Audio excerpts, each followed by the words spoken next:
সরকারি অনুষ্ঠানের banner, festoon কিংবা বিলবোর্ডে প্রধানমন্ত্রীর ছবি একসময় যা ছিল প্রায় নিয়মিত দৃশ্য, সেই দীর্ঘদিনের প্রচলিত ধারায় এবার বড় পরিবর্তন আনলো সরকার।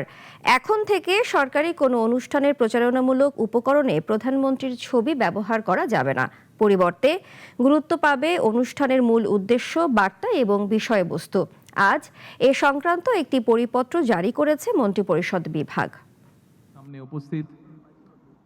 রাজধানীতে কোনো সরকারি অনুষ্ঠান হোক কিংবা দেশের প্রত্যন্ত অঞ্চলের উন্নয়ন প্রকল্পের উদ্বোধন, ব্যানার, ফেস্টুন আর বিলবোর্ডে প্রধানমন্ত্রীর ছবি ছিল খুবই পরিচিত দৃশ্য।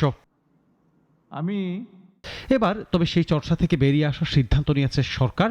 এখন থেকে সরকারি অনুষ্ঠানের প্রচারণামূলক কোনো উপকরণেই প্রধানমন্ত্রীর ছবি ব্যবহার করা যাবে না।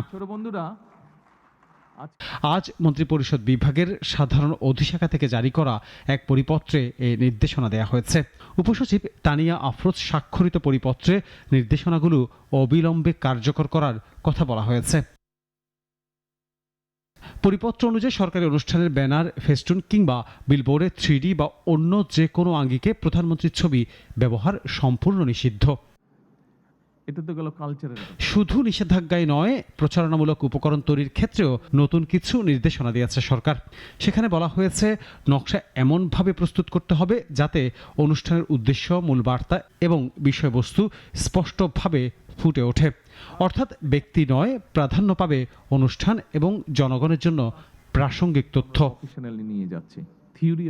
এছাড়া প্রচারণা সামগ্রীতে প্রয়োজনীয় ও সামঞ্জস্যপূর্ণ তথ্য উপস্থাপনের নির্দেশনা দেওয়া হয়েছে যাতে সাধারণ মানুষ সহজে কর্মসূচির উদ্দেশ্য ও গুরুত্ব সম্পর্কে ধারণা পান।